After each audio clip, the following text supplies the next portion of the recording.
analyzing survey inside the building and know exactly how much penetration there is in each area of the building. Yeah, back to one of the things I originally said about assume the need up front in lead buildings. Not being an engineer trade, you may be able to dispute this one, but if it's a lead building, whatever you see in the parking lot, knock off 25 or 30 dB.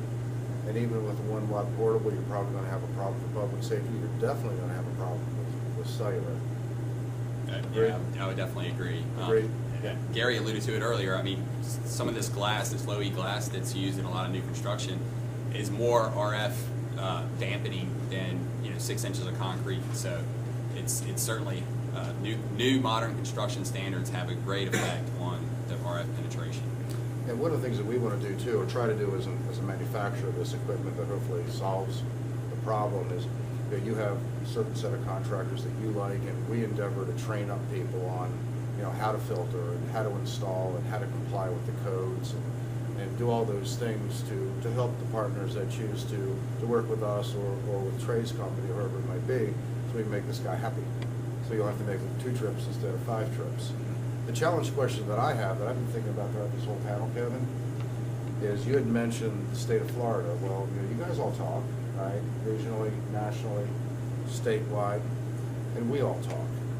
But we're not talking to each other as much as we should be. So my challenge question for the room is, how can we fix that after we leave this room today, so we understand how to make each lives a little more painful? And Pete's over there pointing to himself saying, dense networks. dense networks. Just to expand on that, we hope to demonstrate today that there's subject matter experts on the dense networks team working closely with Leo Delgado and Converge Services Incorporated, and we can actually go out there and help you have these conversations. For Leo's customers in the room, I hope that you've taken a lot away from this panel. But more importantly, it's not easy to go out and have these enterprise buildings, these public venue, whether it's greenfield or brownfield, discussions with a customer. A lot of times it's way over their head. And I think what we want to do is we want to tell them everything we know right away. And it's something that I've seen, especially in South Florida, where it needs to marinate.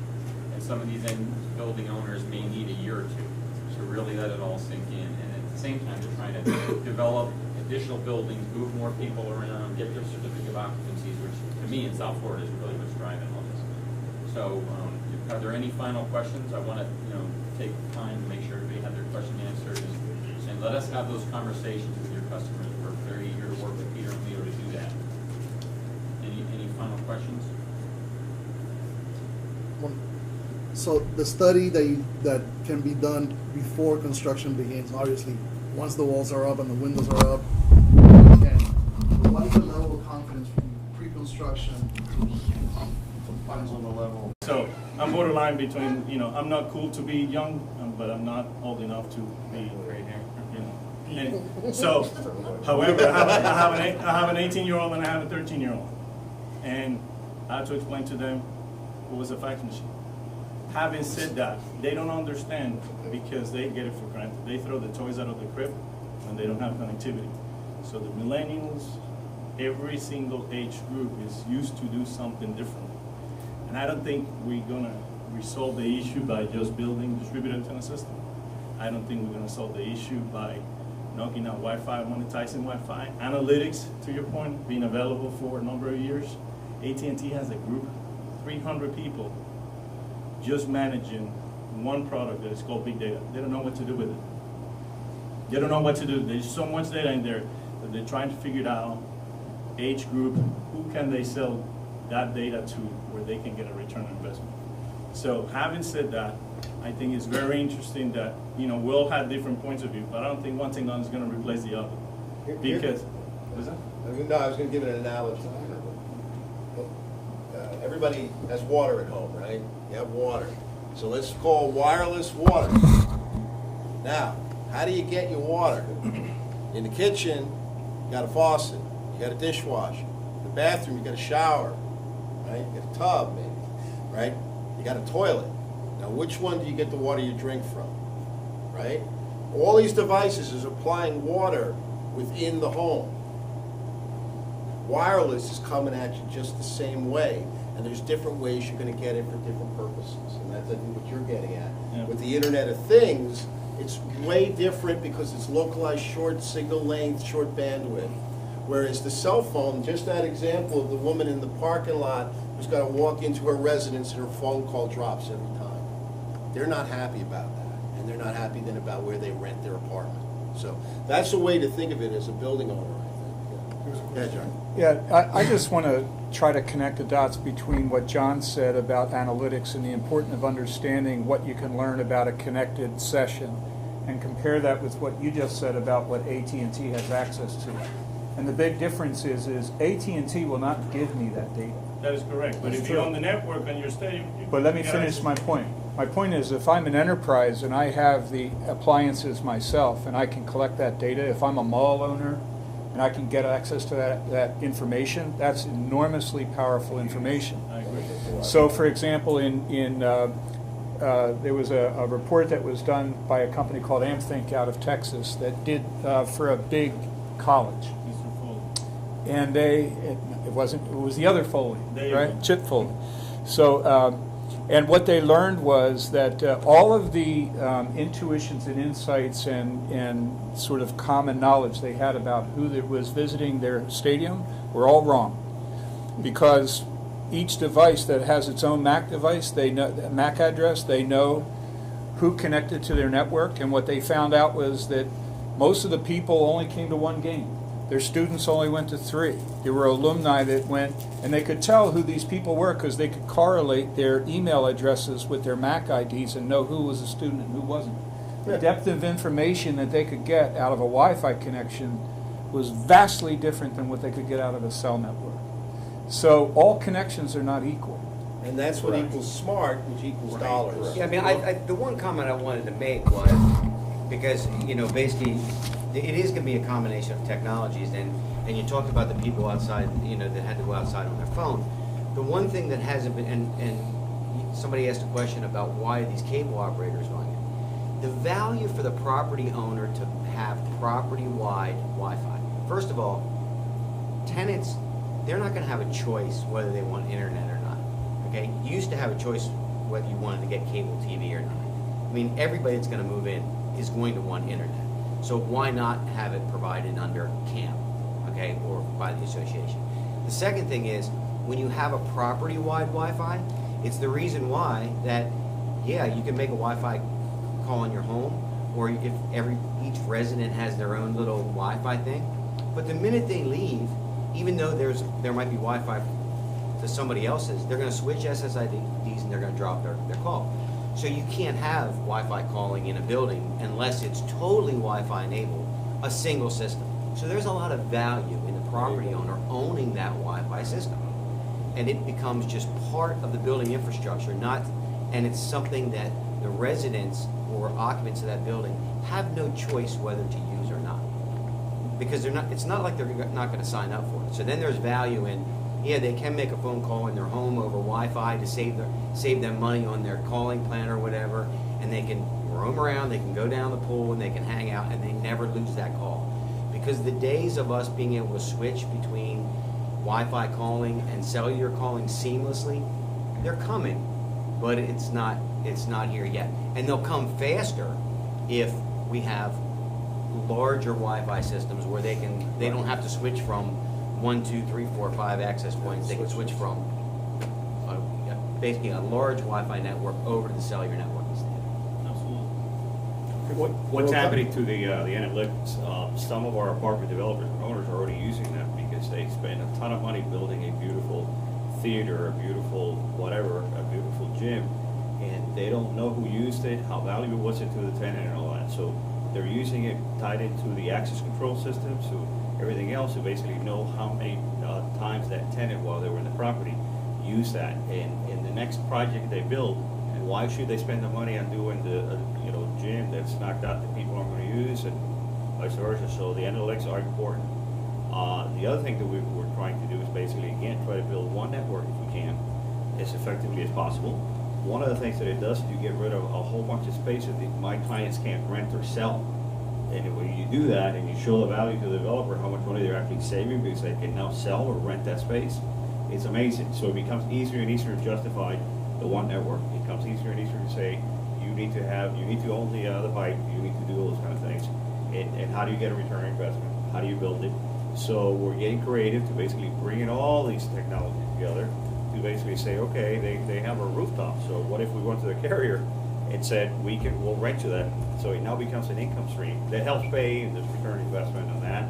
And the same thing in the DAS. If I'm a condo builder, let me see if I can finance that and let the homeowners pay for it for the next 20 years because it is the fourth utility.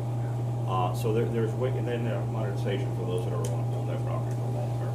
So that's how we've been able to accomplish that, to be able to justify investing upfront, that it is a priority, that it is a fourth utility, and you need to pay attention to it. We're also on a mission to help your AVP engineers because they are still 10 or 20 years ahead of what we're talking about today. So by the time those plans are drawn, none of these things you guys are talking about is real to my client developer. It's not real. And then obviously the other things they hate is the change order.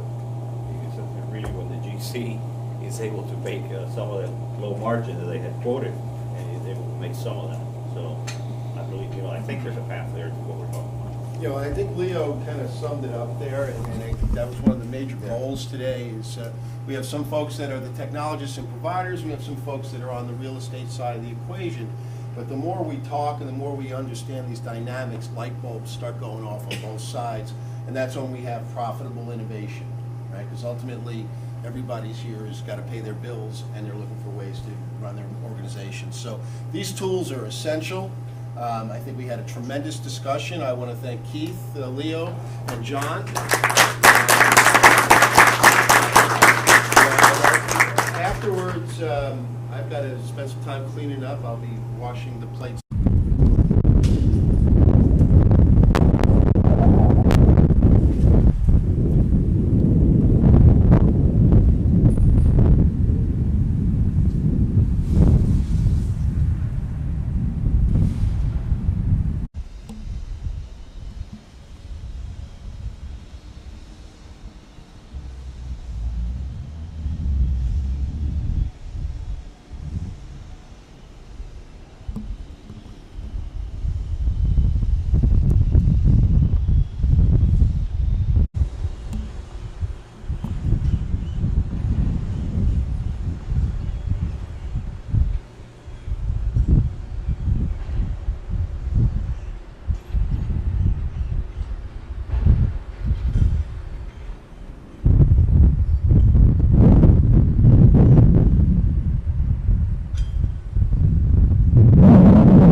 Why the elevators? If there's a fire, the fire guys aren't going to use the elevator. That's true. They'll use the stairwell. So you have to cover the stairwells as well. Elevators and stairwells are critical areas. The fire commander is a critical area. Those all have to have 95% coverage or better in order to be approved. And how are you checking that coverage once the building is built or for the certificate of occupancy? Are you checking it on, obviously, when it's built, I'm assuming? After it's built and installed, we go in and do, I do a 2-level inspection. First is the preliminary to allow them to turn it on. We check for the noise. We look at some wiring issues, grounding, power feeds, anything that may have to be changed to comply with our requirements. And I do have requirements that we give to the developers, documented, and provided in the documents for the VDA that are kept at the site. I also come back after the preliminary and I do a walkthrough. I do the checks in the elevators. I do checks in the stairwells. I also walk around some of the other areas of the buildings. Some of the buildings I don't get to every area. They're just too big and I just don't have the time to walk through everything. You're physically doing that yourself. I'm physically doing that myself. The fire department, if they have an issue, they will get in touch with me and then we'll contact the building owner and address it with them. The inspections, I take radios in. I've got my own radio plus 2 other radios that I actually talk to myself with. If you're listening on our trunk system, you'd hear me talking to myself and you'd go, what's going on? We do that a lot in this business. Yeah. Yes, sir. So we've talked a lot about new build here. What about existing properties? And is there a time frame for them to be under your regulation? And are there any penalties for not being? Existing buildings do have to comply. Typically, those get called out when the fire department does an annual fire inspection within that building. They find an area that they can't communicate in. At that point, they get with the building manager and direct that person to contact me, and we give them the guidance documentation plus some contractor names that we're familiar with that they can get in touch with to address that. Some of the installation specifications for an existing building are a little bit different than a brand new building. Brand new buildings, we want 2-inch EMT conduit everywhere, horizontal runs and vertical. In an existing building, we recognize that you may not always be able to do that. We want you to do that wherever you can, but if it's physically impossible, we will allow free wiring of the coax. I don't like it because the chances that somebody's going to come along later and destroy that coax are pretty high. I've seen that several times in several buildings here. So are there penalties if they don't comply? If they don't comply, they will get a fire code violation. As to the actual monetary amounts, I'm not familiar with that. I don't handle that. I allow our fire department to take care of that, and they do a good job of it. Excellent. Thank you, Jerry. My next question is for Ray Hill. Ray, can you explain to the audience why it is so important for architects, consultants, engineering firms, and building developers to consider public safety assets for utility? Yeah, and actually Gary just alluded to the fact, I made a note that, your positions as a recommended contractors, because 98% of the time, maybe that's the wrong number, but in many cases, most cases, what I've seen is a hodgepodge job, if at all, in an attempt to make these folks' radios work inside of buildings. And it's a life-critical situation. Public safety is everybody's problem, not just the fire departments, right? So we have to look at it that way. For me, what I try to do, and I made a note here, is to kind of boil this thing down into 5 steps. What I've seen, some of the other folks up here too, is a litany of horror stories about not doing it the right way. It costs the building owner a lot more money. It delays the CO. It creates problems for the existing tenants if they try to get around the issue. You got to rip the ceilings back open, redo it for Gary's spec, close it back in. And far too many times in the beginning of the facility design, before the shovels go in the ground, I've seen a lot of misses on the infrastructure and the way it should look. And not just for public safety, but wireless overall is the 4th utility, right? And daggone it, if you're going to put sprinkler systems in the building, have the same thought process for wireless in the building, whether it's the fire department radios or whether it's cellular coverage, anything that can help, as Pete said earlier, bring you closer to the next step of making your building smarter. So the advice that I would have is to be proactive, take a look at it all up front, and plan for the next 1 to 3 years. Obviously, you want the public safety piece to work in there. You need to make for sure that your architects, your consultants, your contractors, your engineers that you hire are trained up. And maybe that's an outreach that we as an industry collectively can do more of. I've seen a lot of cases where they open the doors and you get the bonk and not the beep. Your phone doesn't work. They forgot about Wi-Fi. Oh, I got a funky ceiling. I got 3 inches of clearance. How am I going to deal with that? They do free run of coax, free run of fiber. Well, that doesn't work. So for me, I would assume, if it's my money, and I'm doing a major remodel or maybe building a new building, then I'm going to assume I have a problem up front and be proactive about that assumption. If it's a LEED facility, yeah, you probably do have an issue in at least part of it, right?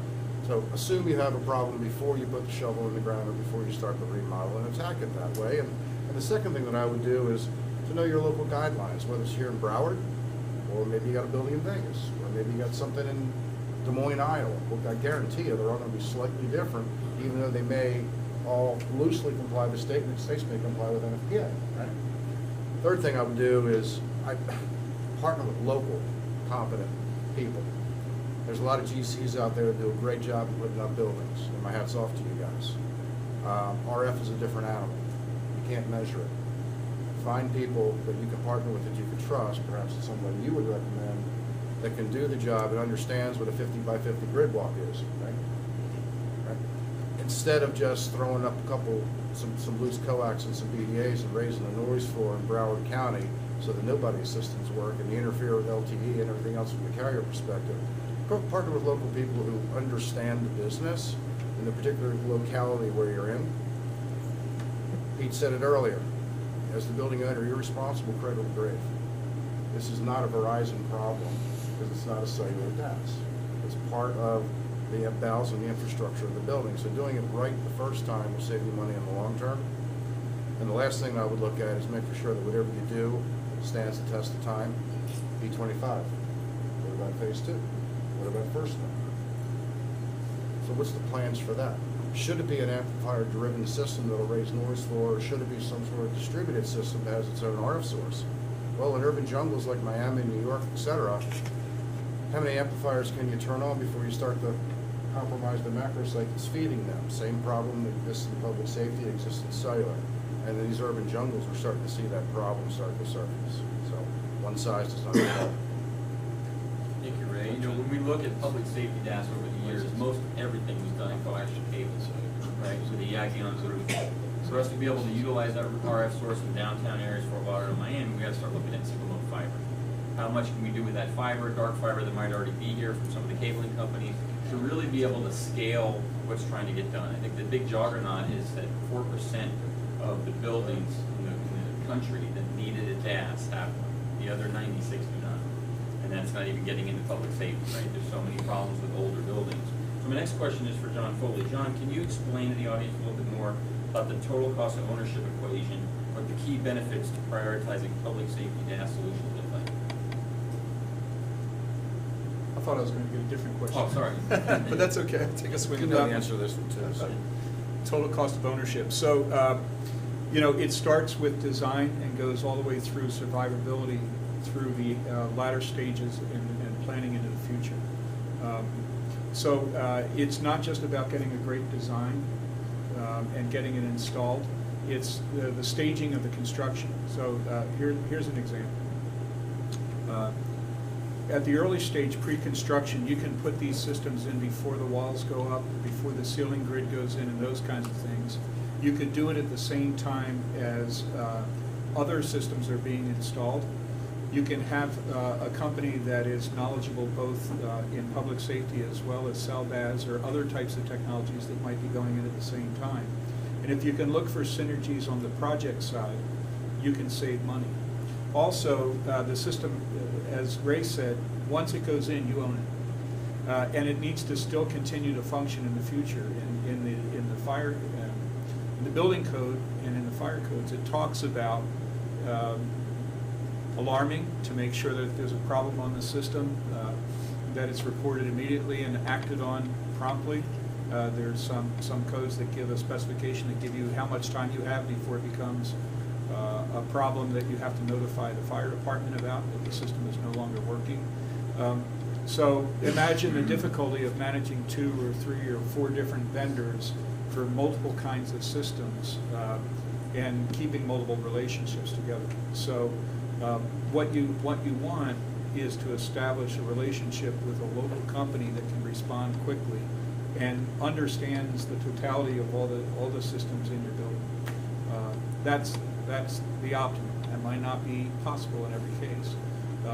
But if you can do that planning early, for example, we were at a construction meeting yesterday when they were talking about where they were going to run the conduit in the building. And some of those, as you know, get buried inside the duct, inside the deck, underneath concrete. Once that concrete is poured, if you have to chisel it up and put duct in again, that's way more expensive than if you got it in early on. So the total cost of ownership is going to be design, it's going to be construction and materials, and it's going to be ongoing maintenance. And those are the things that you have to factor in. Also, factor in soft costs that to you could be a hard cost, like what is the cost to you if you miss your TCO date? How much does that cost? If your project is delayed a week, a month, 2 months, a quarter, you know, a lot of times construction contracts will have bonuses for finishing early and penalties for finishing late. What is the impact of your schedule if you waited too late in the planning process to involve the public safety agencies to understand exactly what their requirements are? One of the benefits of a session like this one, I'm so pleased that these two gentlemen came out to visit, is to start to establish these relationships early, so that when their phone rings and you're saying, remember that project we talked about that was coming up at Aventura in a couple of months, I'm that guy to talk to you. And at least they recognize your name when you're calling. And that doesn't mean that they're not going to answer the phone. That's what they do. That's their job. But I think if it's already been pre-socialized, there's value there. So there's hard costs and soft costs in the total cost of ownership. Being proactive can save time, money, and at the end of the day, what's the end goal of this? The ultimate cost would be the loss of life. So the whole purpose of this is to protect life, and then secondarily to protect property. Right? So you can't put a measure on a lost life or an injury. We got to protect against those things. Doing this correctly can save someone's life. Just to add real quick, sorry, just a quick point. So TCO, well done. TCO can mean something else too. So if you the old sales question, right? If you had a magic wand, or if you had a blank whiteboard, or you know, as Covey would say, begin with the end in mind.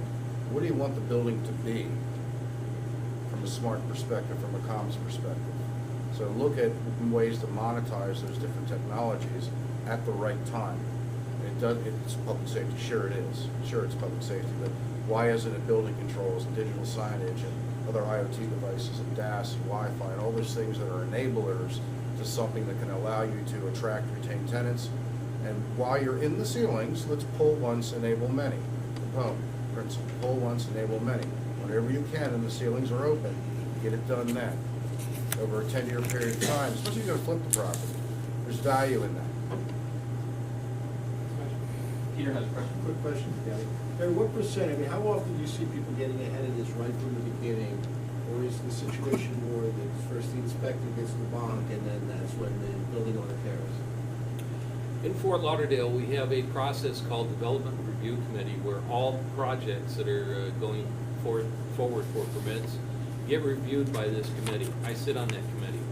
One of the things that I do is I look at the project, I look at where it's physically located, what it consists of, and I make a determination if they're going to need a BDA, if I think they might need a BDA, or if I know because of their proximity to an existing radio site, they're not going to need a BDA.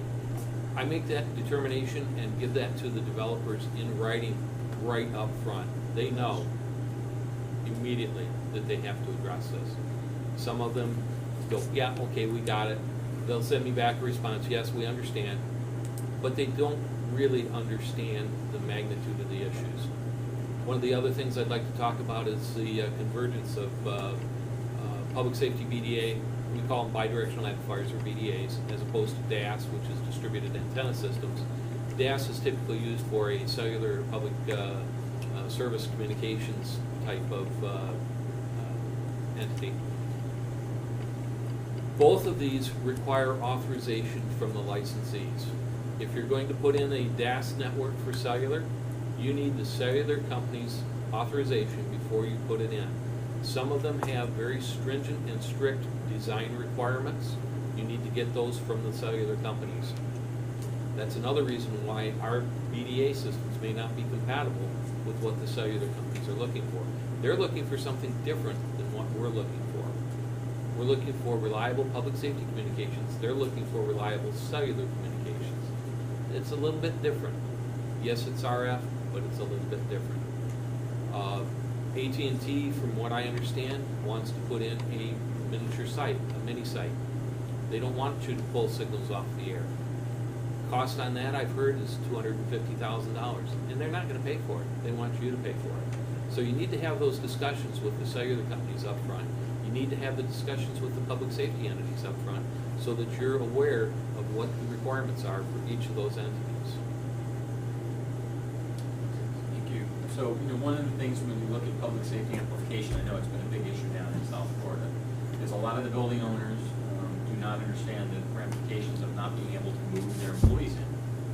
I think everybody on the panel can tell stories about customers that call on a Friday at 4:30 saying, we got a problem, we're moving all our people in on Monday and we can't get our CO because our in-building public safety is just completely horrible.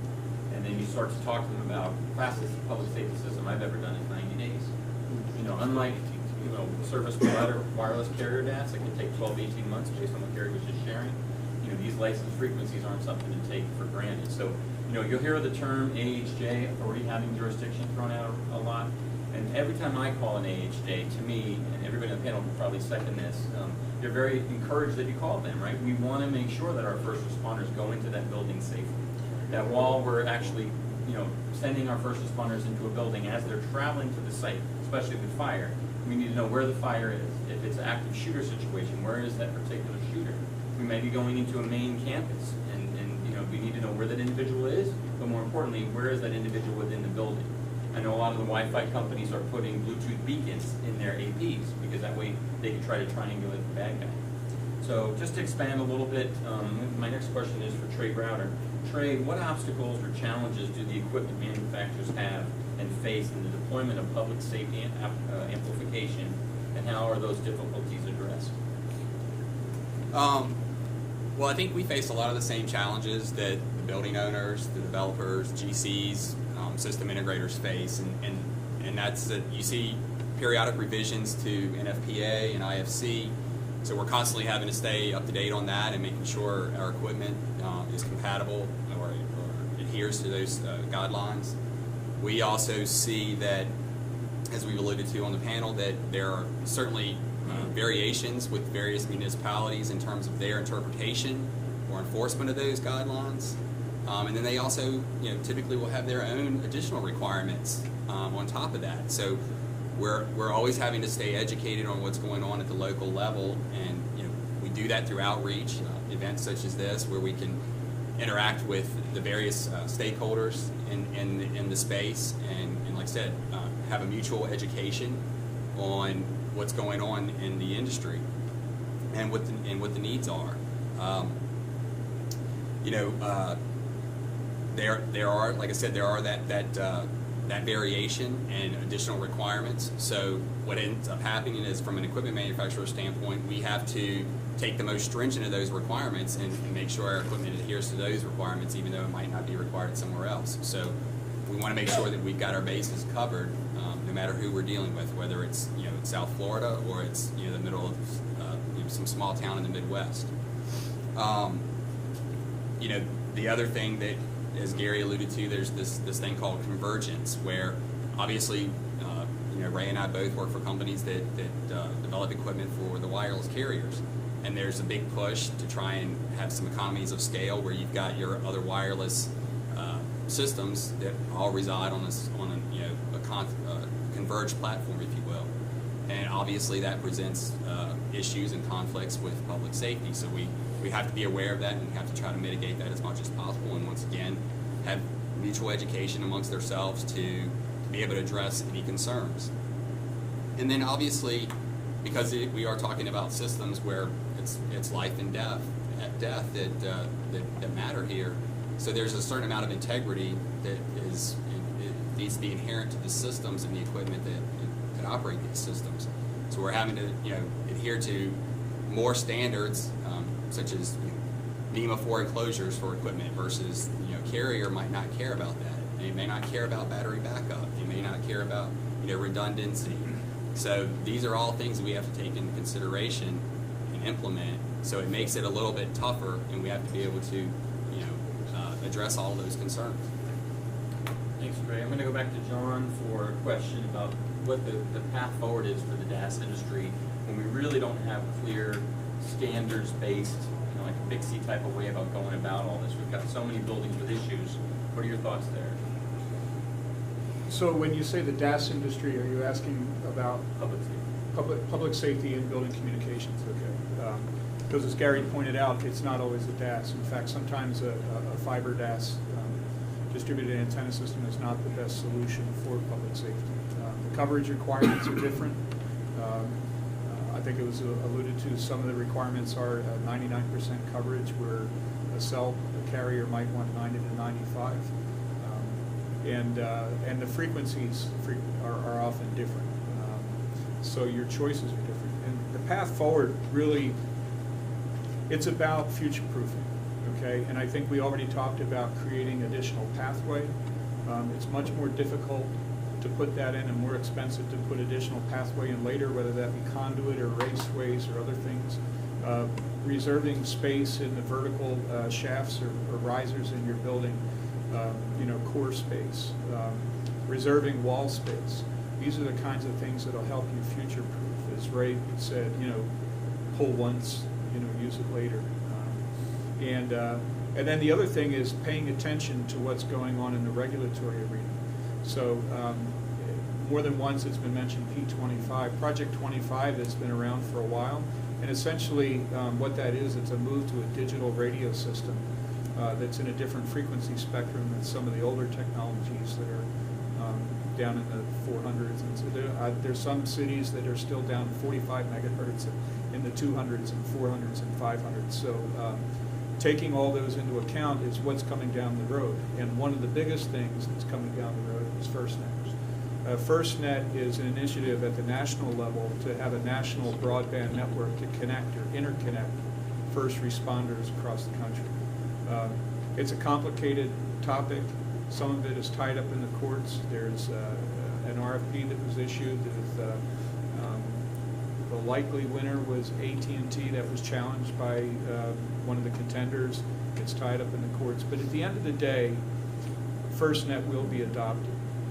And what that's going to do is drive the conversation and the requirements across the country, where the leadership that Florida as a state is showing in getting out in front of this and doing these things first. You're going to see this start to happen more and more and more in other jurisdictions. Already mentioned was NFPA, the ICC, and the NFPA, the National Fire Protection Association. They write these. I don't know what you would call them. They're not codes unless a municipality adopts them, right? So what they are is they're recommendations that spell out how these systems ought to be designed and maintained, and what requirements might be there for redundancy and so forth. And then it's up to local jurisdictions to decide whether they want to adopt those codes and enforce them or add to them or whatever. So what's down the road? What's down the road is keep coming to events like this to stay plugged in, have conversations with the local authorities having jurisdiction, find out where they're seeing this going. Pay attention to projects that succeed or fail, and by all means, keep the pressure on the equipment manufacturers to keep prices sane, and just little things like if so many of the jurisdictions are saying make sure the boxes are painted red and stenciled and have NEMA enclosures which protect them from water. Well, then the manufacturers ought to know that. But don't make me buy a box and put your box inside another box. Design your box into that box from day one. Make sure that it's easily stenciled and labeled. Make sure it's the right color. And the people that pay attention to that will be better prepared for the future. Thank you, John. Good segue back to Gary, because one of the questions I wanted to see if the panel could all weigh in on, I'll start with you, Mr. Gray, is is if you see similarities or differences in the way the code is interpreted throughout the Florida jurisdictions. I know that kind of makes it complex for some of the industries trying to do or some of the people trying to get involved in public safety implications. So, you know, can you talk a little bit about why maybe different counties do different things and interpretation of the code? Okay. Let's take the example of Miami-Dade County. Their fire department operates on 450 megahertz, 460 megahertz, plus they also have other public safety frequencies up at 800 megahertz. So their bidirectional amplifier systems for public safety have to cover all three of those frequency bands. Here in Broward County, we're on 700 megahertz and 800 megahertz. That's all we're asking for. Our fire departments are not on the 450s and 460 frequencies anymore. The challenges are between our two counties are we have the same design goals. We want the same end effect. How we get there is different because the technologies that the end users are using are different. P25, it's not necessarily new frequencies because our old analog radio system, we just converted channels to P25 on that, but they're 800 megahertz. You can do that on any frequency band. It's just a modulation scheme, but it does have some slightly different requirements. You can't delay the signal. If you delay the signal, then the data bits don't line up when the radio hears them, and the radio will not unmute, and it will not hear anything. So there are design configurations that have to be accommodated when these new technologies come out. FirstNet is coming. That's data right now. In the future, when, I don't know, they may have voice on it. And at that point, some of the land mobile radio systems, as our public safety radio systems are known as, will go away, or may go away. It just depends on what the features are available on this FirstNet network. The state of Florida is working right now to gather up the requirements from all of the end users. They're holding meetings in various areas. They just had meetings down here in Dade County, they had them in Broward County, asking the end users, the police departments, the fire departments, what do you envision this network to be used for? And it's going to have to go into the buildings. You're going to have to transfer that into the buildings as well. Right now, this FirstNet frequency range is in the 700 megahertz band, but it's slightly different than the voice range of 700. So any systems that you put in need to have the ability to be future expansion to include the data portion of FirstNet. And that's a broadband spectrum, not a narrowband spectrum. So back to the manufacturers, you need to be aware of that and take that into account in your system designs. You may. Yeah, that's a great point. I'm sorry, question first? Well, we haven't talked about it yet, but we've danced around the word filtering. So close your eyes for a second and picture a record album with a whole bunch of 2-minute songs on it with just a little bit between the songs, which is called dark band.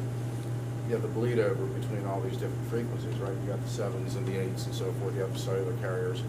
One of the things that it's important for an OEM to look at is the notch filtering, so that you don't have the bleed over between the songs on the record album, so that everybody can peacefully coexist, so you don't have noise, I think maybe in the 758 band, for example. But the visual is, think of it as a really tight record album with a lot of songs on it, with not a lot of room in between the two. And when you select products that can help solve the problems, you want to make it right first for our first responders, but also for the carriers on the back end, so you don't raise the noise floor or cause interference for either or both. So make sure you got internal notch filtering on your product so that you can solve those issues, particularly when you're dealing with multiple frequencies in an urban jungle kind of city. So thank you, Ray. Question in the back? Yeah, good question. Thank you. I've understood, correct me if I'm wrong, that the operator. I'm sorry, could you speak up? We can't hear you. Oh, sorry. I've heard that the winner of the FirstNet RFP will have access to this particular band, and that band can be used not only for the FirstNet network, but obviously augments whatever the operator's frequencies are. They can use that for other purposes. Obviously, the FirstNet, while extremely important in terms of bandwidth and resource utilization, is a small chunk of what the overall operator can use. So it goes back to what you had said, this conflict of having both private networks and the public safety network intermingled. How do you guys see that playing out? Let's say it is an AT&T, I'm sure sure they don't want to leave that frequency to the company up there. How do you guys see that? Very interesting question, sir.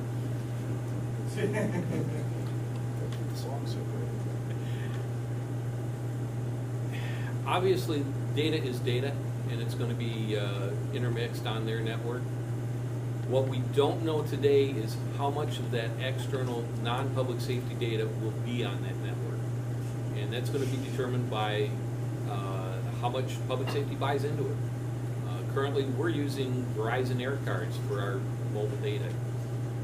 When the FirstNet system comes in, if the costs are equivalent or better, we'll move our stuff over to that, which will increase the utilization of that network. They're going to reach a point where they're not going to be able to put outside entities on it. Is that going to be right away? I don't know. I don't think so. Don't know how they're going to do that. They do have to segregate and prioritize the public safety traffic, but is it going to be on there? And non-public safety traffic? Probably.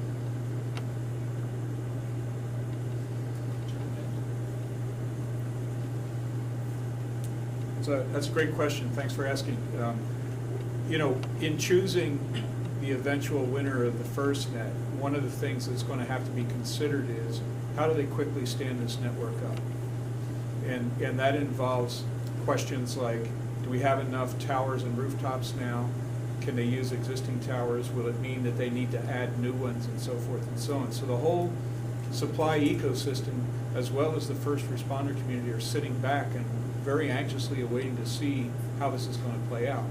Now, if the winner is AT&T, obviously they've already got a tremendous number of towers and rooftops already across the country, and it could be that, and they've got a lot of antennas, and they've got a lot of power, and they've got all kinds of things that sort of form a natural platform to get a system like that up quickly. If it's going to be launched from these towers, it could mean that they need to buy a lot more.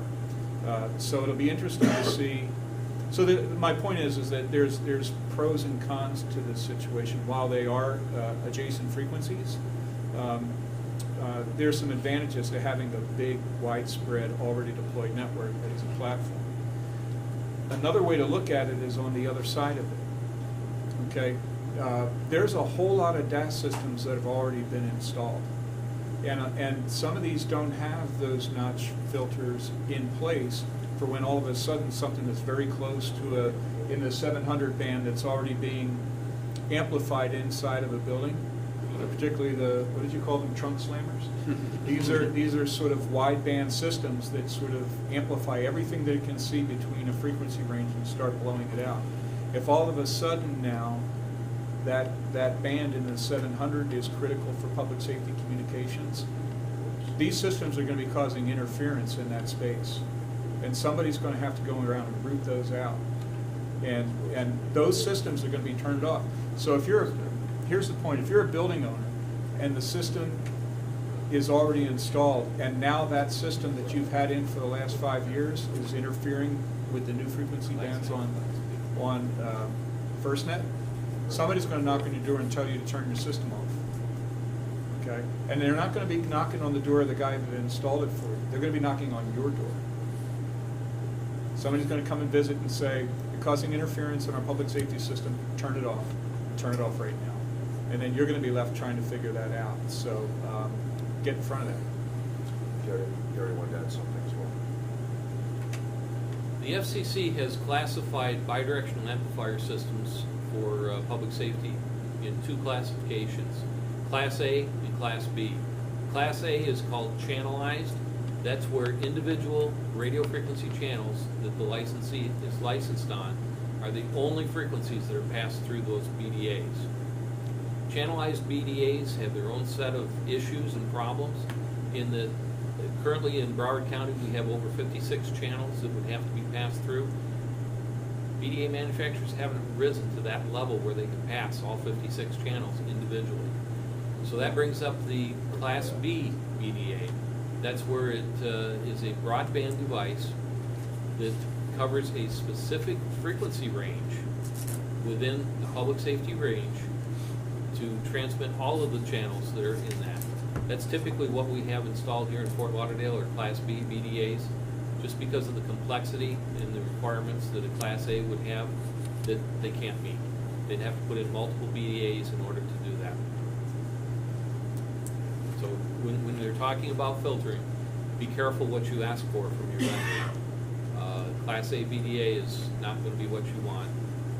It just doesn't have the channel capacity to handle every channel that's here in Broward County. One of the things we're hoping that you're taking away from this morning is that Dense Networks, we're working with Leo Delgado's group, is really building an ecosystem to support from a public safety standpoint. Anybody in the room that's worked on carrier operator DAS knows full well. You know, we talked a little bit about 12 to 18 months. It's not an easy process. Sometimes the carrier will make a decision at the 11th hour. No, we're not going to give you the RF source, right? So I've been in DAS for 10 years, and I find public safety DAS to be very refreshing. It obviously keeps us all on our toes because the codes are constantly changing. We talked today a little bit about how the different jurisdictions are welcoming of you to approach them to try to help them solve a problem within a building. You know, one thing we have here in Florida, we've got a lot of tourism.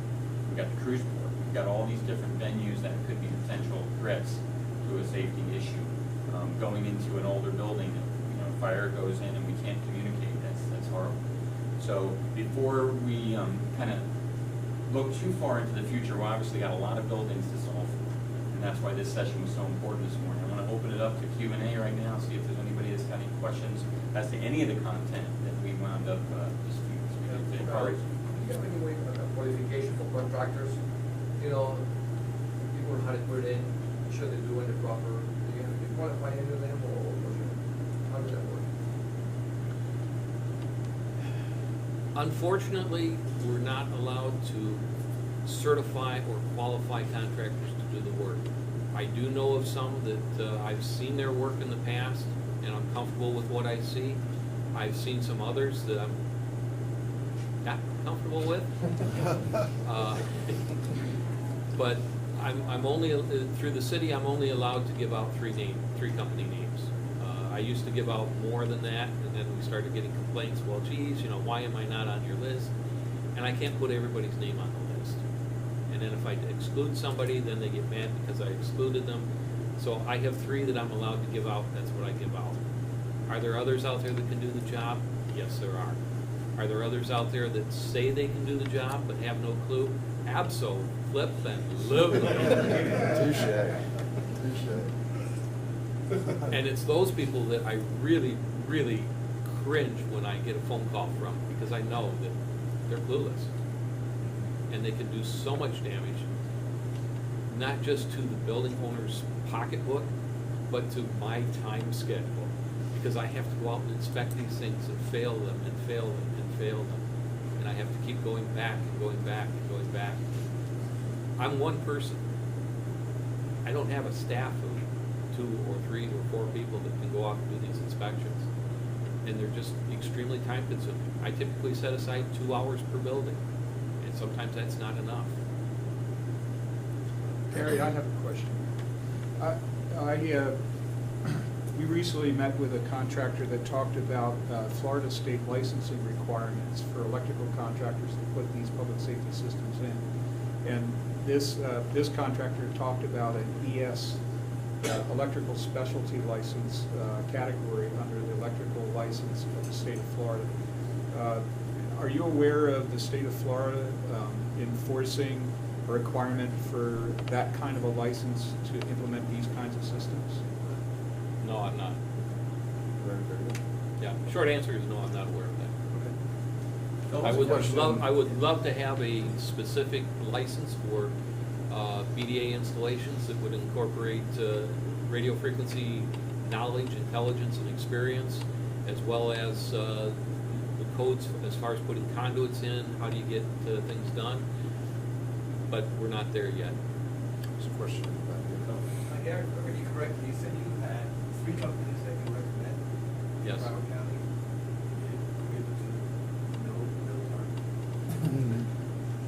If you send me an email, I can send you that. Okay.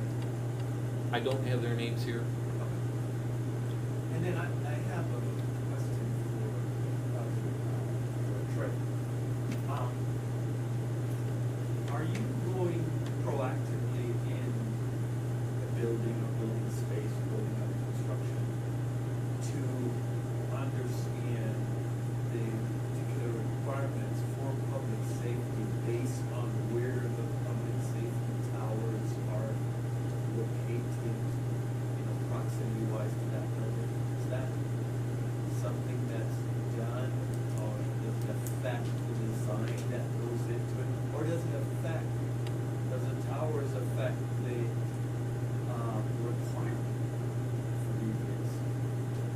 Yeah, so, well, I work for a manufacturer, so we manufacture the equipment. That would be more of a system designer or implementation team that's gonna evaluate that.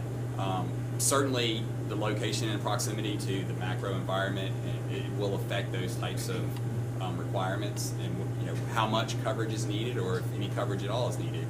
As we've alluded to, I think in a majority of buildings, there is going to be some need for some supplemental coverage. To what extent, we don't know, but that's something that would have to be evaluated.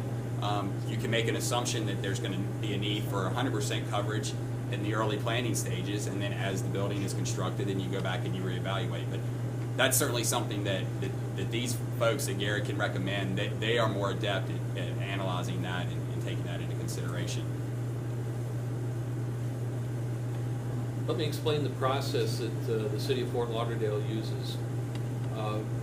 When the DRC review is accomplished, I give them a document that explains to them that we strongly recommend that they get a BDA contractor involved, one that's capable of designing, and if they need it, I can give them the company names. Have the designer come up with a conduit layout ahead of time. Have those conduits put into the building under your electrical permit. Don't put them in under a BDA permit, because that triggers a whole new level of review and requirements. Have them put the empty conduits in. When they're building the building, putting conduit in, I've been told is peanuts compared to going back later after that building is up. After the building is up, then they need to come in with that same BDA contractor and have them do a field strength test.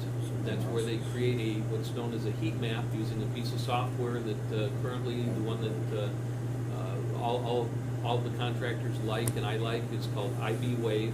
It's a very expensive piece of software that allows analysis of signal strengths to be made throughout the building, and it presents it in a colored map showing where things are, where the signal strengths are. From that, they can take and design a BDA system. At this point, the design does have to be stamped by a registered engineer and submitted for approval by Broward County first, then to our building department, where the building department will then submit it through as a permit request. It comes to me for review. I approve it or deny it, send it back to the building department. The building department issues the permit. At that point, they're allowed to go in and put it in. From that point, once it's in, they are not allowed to turn it on until I am there and Broward County is there to do the review to make sure that nothing is coming out of that system that's going to cause immediate harm to our radio systems. After that, they're given a week or more, or however much time they need. Go in, set your levels, do your fine tuning, calibrate everything, tweak it. If you need to change antennas, do what you need to do. Then I come back and do a final inspection. I only want to see your building twice. I don't want to see it 3, 4, 5 times. I don't have time, I'm sorry. Once it gets the final, then you get a certificate from me that they can give to the fire department inspector. The fire department will sign off on it, and that will unblock your CO. Without that certificate, you don't get a CO. Yeah, one distinction I think you need to make is these codes, for the most part today, focus on new construction. So there is no building for you to go walk inside yet to do a measurement. So what you're starting with is building plans, floor plans. That might be a CAD drawing, it might be a PDF. It gets fed into the IB Wave software Gary was mentioning, and you tell the program what kind of materials the walls are made of and so forth and so on. So it could be that you go to the site and take a spectrum analyzer and get a relative signal strength of the donating frequencies ahead of time, so you know generally what the signal strength might be in that neighborhood. But until the walls go up, you don't really know how much is getting into the buildings, which is different than an existing building where you can go do a spectrum analysis. Consolidated, and we've just taken the best of what's available and put it in one place. That's the goal of the website. So in any case, we're going to talk about densification, and there's a number of driving factors out there, right? I won't kill it, but video being a big one. more and more, let me ask the young guys, well, some of you live with your parents, it's not fair. When I was a college professor, I used to love this New York Times, the bad fake New York Times on my phone. I don't get it delivered anymore, right? More commercial and in the whole venue space for the residential. So, okay, so what's on the commercial side? Is Comcast trying to do managed services and try to take over a building? The technologies that have just basically recently come out, I don't know if any of you really know about what's happening in the Wi-Fi space, and it's not particularly geared towards Wi-Fi, but we're now seeing the equivalent of what VM did for the physical infrastructure. So what VM did is they basically took physical infrastructure that had a lot of horsepower to it, and they basically made it virtual. So a single machine could house as many servers as it had the capacity to do so. And the challenges with Wi-Fi from a carrier perspective, from hospitality, no matter how you look at it, was everybody wanted their own system. So everybody put up different systems, a lot of different Wi-Fi, self-interference, all kinds of stuff happening. So what some really smart guys did is they basically said, why don't we take Wi-Fi and have it in a mall or in a complex where it's a single infrastructure, and as people move in and move out, Starbucks could move in today, Panera could move in tomorrow, and it's one physical infrastructure. Much more efficient. That's why we have bandwidth problems on Wi-Fi, is because Wi-Fi is naturally filled with interference. So they did that. The second thing they did was basically create, I heard the term beacon, is they created a virtual beacon technology. So the access points have compasses in them. So now you can build a Wi-Fi network anywhere and place virtual beacons wherever you want to do them. That means there's no batteries to wear out. That means you can move it in 5 minutes. If you are hosting a conference and one guy says he's in one room and he wanted the beacon there, and now you want to move the beacon somewhere over here, basically you click it, drag it, and now that targeted advertising beacon is over here. Those are game changers for the Wi-Fi industry. It solves two critical problems that we have. So we're going to see more manufacturers follow that in that way, even though there's some patent restrictions. I mean, because this is really a kind of a game changer. But that's what the carriers want, and we're seeing two different flavors. One is the carrier goes in and puts in that physical infrastructure and leases it back to all the people who want to use it. Or what we're trying to convince property owners to do is they own that infrastructure, and just like they own everything else, and they lease that to the carriers, even public safety. I mean, we're seeing it that you know, or the utility for smart metering and things like that. So it's a single infrastructure that now becomes basically, you know, something tangible, and that virtual stuff is just provided to everything else. So you teed it up for Leo, right? You're trying to. There you go. You're trying to convince building owners, and you know, I was in a meeting yesterday with Leo and a few other folks where some big shot building owners are getting it, right? And particularly on the public safety, because they can't open their doors. But then inside that, what is the general viewpoint of wireless? Wi-Fi being a big part of it, cellular, but what percentage do you see having a real strategy to address their telecommunications and wireless infrastructure? Some do, and a couple of them, our clients are here, and they get it. However, for most of the industry, they don't know that. We're years behind public safety, which is the National Electric Code that in place, but the local municipalities were not necessarily enforcing it. And then when it did happen, a developer is building in Miami and Fort Lauderdale, we're faced with totally different requirements, totally different things. So it's really shocking. But in the Wi-Fi world, and one of the things we see, Hector, your client, and have been before, is that 6 or 7 networks are putting in buildings. 6 or 7, none of them talk to each other. They're all basically it's standalone islands. You have to pay for 6 or 7 of them. It may, hopefully a trunk slammer didn't install any of them. That's the because takeaway then from you're in real today, trouble, trunk because slammer. it's Don is saying that's interference with a whole bunch of different things and all that. So it's evolved into the Wi-Fi is basically you have it in a common area and that's it.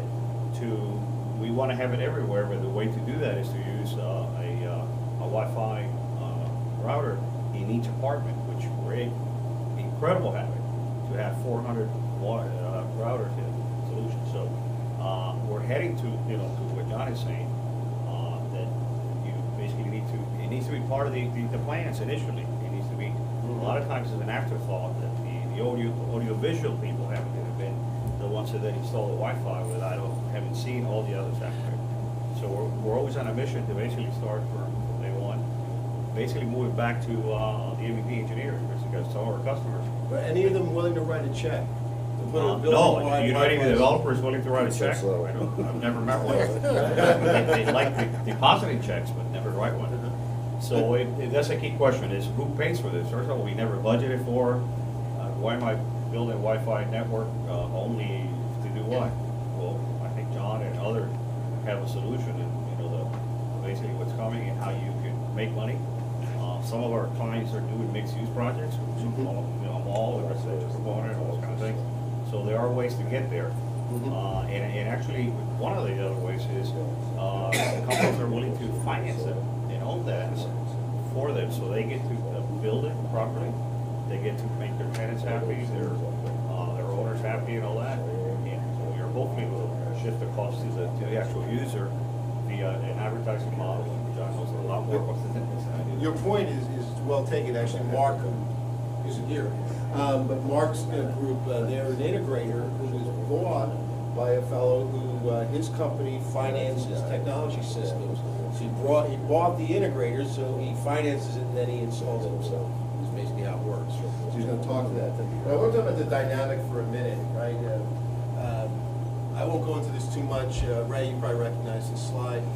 One of the smarter groups of people, a vertical bridge, digital bridge, Alex's slide, Alex Gelman. Yeah. Alex and they're in Boca Vertical Bridge Tower owners. They had Global Tower Partners. This is Alex's Wall Street spiel. I guess they're pretty smart. They sold their last company, they're privately held, for $3 billion plus, so they kind of figured it out. But the distinction, when I was a professor, I used to talk about this on a whiteboard, not quite as glossy as this, but it's really coming true, which is if you segment this, you take the 4 technology companies, which I'll put in the soft category, right? They're not building out the networks. I mean, Google played a little bit, but they Apple hardware, but in essence, they're utilizing information and finding creative ways to use it. And their cost base, their cost of operating is way low when it's compared to these guys operating the networks, because they need 200,000 people to keep that network running, right? They need to pull physical cable. So the dynamic in what we're looking at right now is with net neutrality, and the new administration is, the past administration had shackles with net neutrality on the network companies. And what we're going to see is those shackles coming off, and you're going to see more and more content being pushed and facilitated by the network companies. That's a direction, and that may force these guys to invest more in networks for competitive reasons. Or buy them. Or buy them. And that was, well, I used to have I could do a whole class on why not to buy them, right? And Google kind of found out, because you dilute. Right? These guys have these tremendous returns in the use of capital, where they don't have the same metrics, yet they have physical assets that have value. So, but in Wall Street's valuation, you see what it goes into this, right? Number 9 is already gone. Number 9 is already gone. It's been sold. Yes, right. And this was from like November. Yeah. So there's more and more on this guy too, right? It's going over. That's an indicator, actually. I never thought of that, Leo. I put them on the same line on purpose. But the point is, keep that in mind about where we're going with all this, because it is becoming more and more network and content together. And that makes it more essential that the building owner has that infrastructure there, and a smart building owner figures out how to monetize that or partner with somebody who's very interested in monetizing that, right? And when Comcast built their first headquarters in Philly, of the new ones, they put in waterless bathrooms, to put it that way. And the union forced them to put all the plumbing cabling into that building just in case the waterless didn't work. But the point is, they still put in one infrastructure for plumbing, right? They didn't put in 7 wireless infrastructures, right?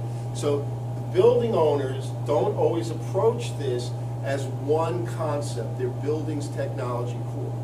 So it's something we're advocating that, particularly work with a company like Leo's, with Leos who are experts in this and know who the other experts are and pull it together quickly and efficiently. So just to dramatize this and show my pretty new slide, which we just released a video on the Super Bowl and the utilization. We actually talked a little bit about JMA wireless system and that was used in Super Bowl 50. Right, but if you take the base point, 27 terabytes on the cellular and Wi-Fi networks at the Super Bowl in 50, 37.6, 72,000 to 75,000 in both venues. Same sample, 35% growth. It's a nice person named Tatiana. So really good slides. Good slides, sorry. Really good indicator of, but a good indicator of where this is going. If you take that as a sample and then think about your building, selfies, everything is coming through the devices. So that infrastructure is mandatory. We talked about this a little bit. That's what makes the building owner's head explode. How does he pay attention to every single one of these and how they'll interface with the network? City too. Right? You've got the Internet of Things, right? Sensors, mags right now, but it'll detect your phone perhaps, right? So you've got all of these that you have to start to figure how do they play into my network, right? So Keith, let me ask you a little bit. When you were with CCI, they were known for the video and the cable and all that good stuff. You know, how did you leverage Wi-Fi for other than just it's a bandwidth? Were there more ways to talk to that? Well, that was the whole thing, is how do you add value and how do you monetize that Wi-Fi network? That was always the big question, right? You looked at it from a service provider standpoint, but then you looked at who was that end customer at the end of the day, whether it was hospitality, MDU, apartment complex, or condominium complex. You look at that changing environment now. Wi-Fi was just access to the internet. Now Wi-Fi is the community hub. It's how you communicate with the residents. It's how you tie them in as a community. We're looking at some of the newer developments coming out, and Wi-Fi is part of their marketing campaign, because now with Bluetooth beaconing, being able to identify people by their MAC address, you actually own that customer experience or that tenant experience, and that's what they want to have. So when you leave the property, because many times, particularly with multi-use, they want to keep you on property as much as possible. And how do they do that? By communicating with you.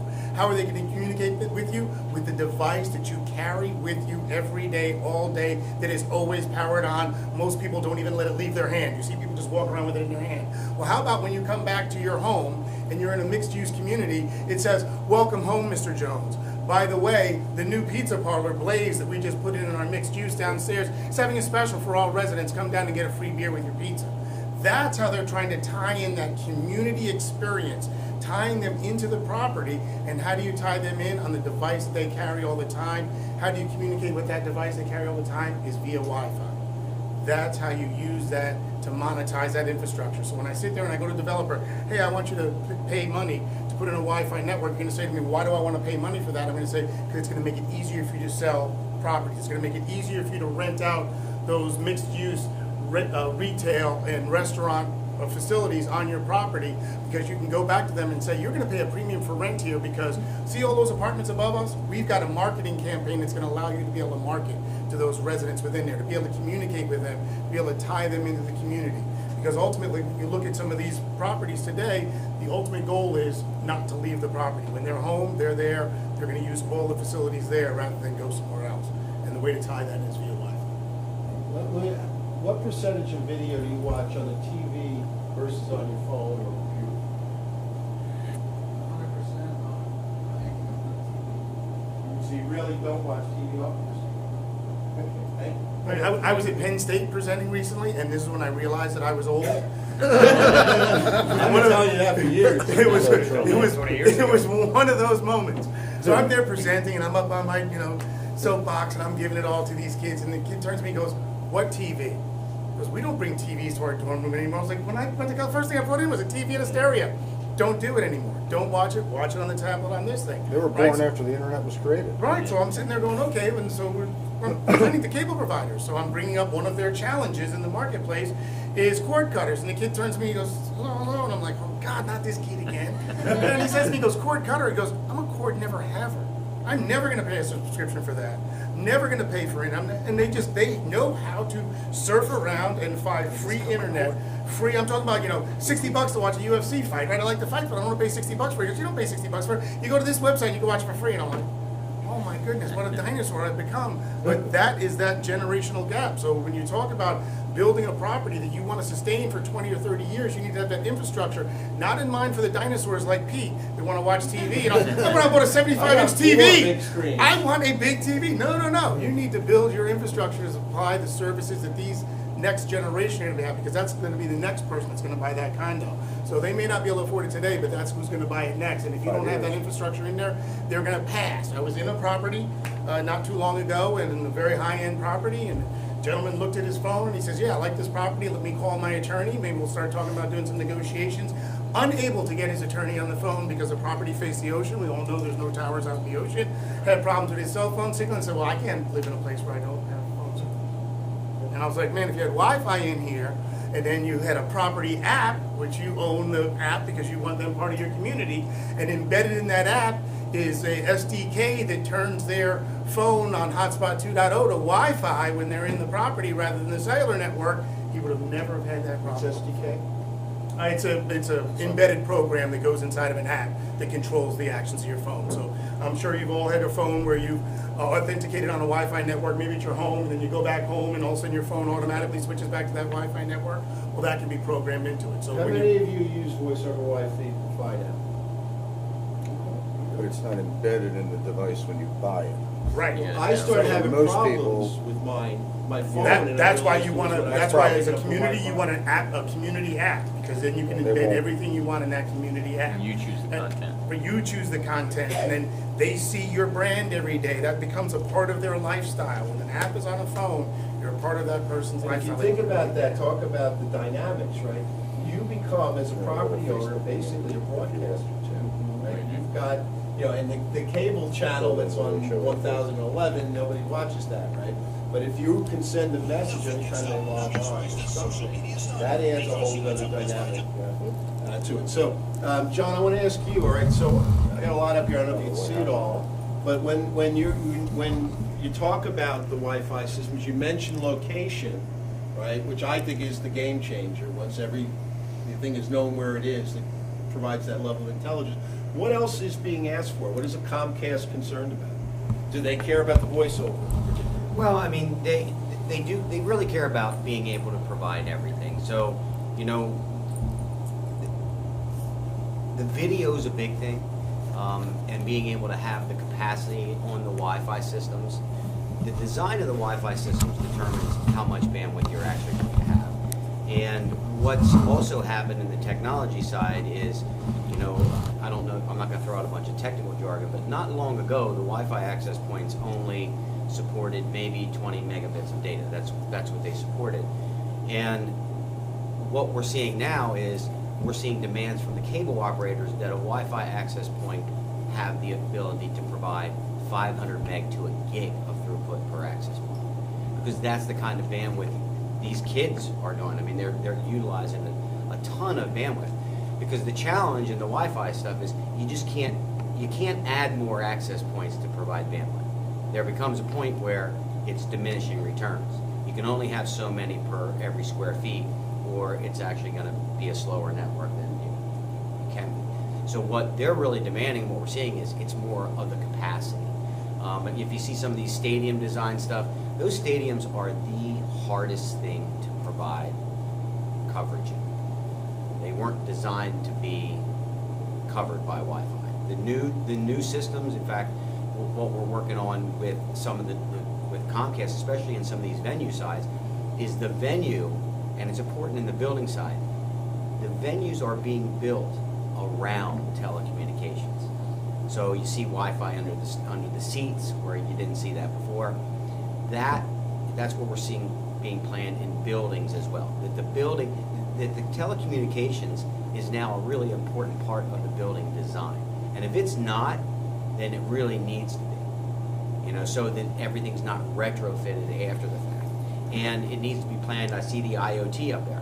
We're seeing the requirements for any building that is very forward thinking to have the ability to scale into IoT. So places where antennas, where you can just go plug one in. It's not there today, but it's going to be there in the future. Because we don't know what that technology looks like, but it's being planned in almost We're guiding some new MDU properties and some new condos that they're building out in Colorado right now. That's part of the whole design, is that telecommunications infrastructure, because it makes it easier 2-3 years from now where new stuff needs to be plugged in. So that's a Wi-Fi and it's a DAS too, or they? It's Wi-Fi, DAS, it is the IoT. IoT is a whole different ballgame. It's at its infancy right now, and there's going to be different technology. There is a standard for IoT, and if you think about it, right now you probably have 4, 5, 6 devices in your home. Maybe if you're a real techie, you got 10 that communicate over Wi-Fi. In 5 years, you're basically going to have probably 200 in your home. They're connecting over some type of wireless technology. And the Wi-Fi probably will not be part of the IoT. It really won't be. Because the Wi-Fi is really for your high bandwidth stuff, your video, your music, all that kind of happy stuff, your security, where the IoT is very low bandwidth stuff. Your refrigerator will only send this much information. It's not going to, it would be detrimental to Wi-Fi. If you had all these devices in your home that are constantly sending all this little information, your streaming video would slow to a crawl. I have a question, being an old cellular guy, so I take some issue. And my question would be, is that given that we have a limited amount of spectrum, period, right, that's available to us, why is it just Wi-Fi? Why isn't it an aggregate of things to enable the densification of things? Well, your answer is it is, and we really have two different things we need to be concerned with. So, on the outdoor side, it's going to be primarily cellular for densification. So it's real small cells, pico cells, some outdoor Wi-Fi. Wi-Fi is really not good outdoors. It's really not that good outdoors unless you can get a significant density like some of the cable operators do. But if you look at Comcast, which has the largest Wi-Fi footprint in the United States, the only time you see that signal is where you're someplace that there's a lot of foot traffic. In a restaurant, out in a park, where you're getting your tires changed, while you're sitting at the doctor's office. I mean, that's what they target. But that signal only goes so far. In fact, they're very, very smart, and they design, I forget who I was talking to, that asked me about the Xfinity, and they're like, well, I see it, but I couldn't connect to it. Then they probably didn't power it right, because that's the challenge with Wi-Fi. So it doesn't work very well outdoors. Indoors is where we're going to see the utilization for Wi-Fi and IoT spectrum. Because IoT, we're probably going to see 80 gigahertz in people's homes. That's very high bandwidth. And so, I mean, the different technologies have different niches. I don't see cellular inside. For the same reason we were talking about, you don't want people putting amps in their homes. And we have so many buildings in the United States that you can't put DAS in, old apartment complexes where Wi-Fi is very easy to deploy. And with DAS, you still have to have that spectrum. You're still on that licensed spectrum. So you look at the whole list of MVNOs. I mean, TracFone, largest MVNO in the country, right? 30 million phones out there. That is a mobile national virtual operator. They own no network. They own no network. They just resell network of someone else's network. That is the most expensive way to be in business because you're paying Verizon, Sprint, or T-Mobile to use their network. So your margins are razor thin. So these guys are now looking, saying, how can I provide service to my customers without paying these big guys this big money? And all of a sudden the light went off. I'm sure you saw the gamillion advertisements for T-Mobile to get you to use Wi-Fi to call on. Well, guess what? Now the people that own the Wi-Fi networks are saying, hey, you're going to pay me to be on that. So now anytime you have an audience that wants to utilize a technology and a technology that's there, what happens? There's money to be made. So now there's companies that are coming out. There's one right now that I'm working with, a marketplace that says, hey, I represent virtual providers, don't own any network. I also represent T-Mobile and Sprint, which own very little network and have to pay the big boys for that. And they're saying, I will go onto this marketplace, and let's just use a very simple example. Verizon right now hammers these guys. $10 a gig they're paying. Now remember, what can they charge for that? So they're not making any money on that data, because who does anything on their phone anymore that isn't data? I mean, the kids today, they don't even call. All they are is just data on the phone. So what they do is they're saying, well, in this marketplace, if I could get Wi-Fi capacity at $5 a gig, I'm more likely to pay that Wi-Fi provider for access to his network than I would to pay Verizon $10 for it. So then you look at where's the consumer. When I'm at home, what do I have? I've got Wi-Fi, right? When I'm at work, what do I have? I've got Wi-Fi. The only time I really should be on the cellular network is when I am commuting between those locations. So service providers have gotten smart and said, you know what? I'm going to have an SSID for you at home, Leo's SSID for his house. We've got the Xfinity SSID that they just throw on every box so that they can show that they've got this big footprint. But I'm going to start putting hidden SSIDs on there. I'm going to put an SSID for T-Mobile, put one for Sprint, put one for these MVNOs so that they can go out and the consumer has no idea what's going on. They're still getting their great quality of service because remember, when you buy service from the service provider, they say what? You get up to 75 megabits, up to 100 megs. Yeah, I'm still waiting for that one myself. Right, so they have that John, additional capacity. Thank you, Pete. You want to talk about, or can you talk about the Comcast Wi-Fi first launch that they've already announced in June and how Wi-Fi plays into their... Sure. You know, people can always ask why is Xfinity Comcast putting out all this Wi-Fi, and they've been doing it actually for years. And then they announced last year that they're going to roll out their own mobile play, which that was the plan all along. They didn't want to pay the carriers to do it. They didn't have the spectrum to do it. Because what's really interesting to understand about cable operators is they have the most robust backhaul infrastructure in the nation. They have cable everywhere. The federal government subsidized them in some cases to get cable to rural America. So they have coverage literally everywhere in the United States. So by building a Wi-Fi network where people are and they're sitting, most of the time you're going to be on your phone, you know, either at your house or you're going to be at a restaurant or where everybody else is, in a group of people like this. If they build a Wi-Fi network to cover where everybody gathers, not worrying about rural America, how many times would they have to pay a Verizon or an AT&T to handle their phone traffic? Literally, maybe 10% of the time, because they're covering where everybody's at.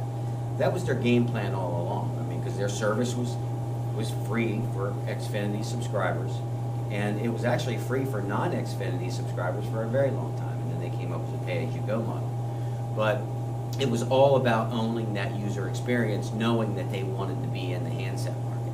They were smart. They knew everybody was going to use data.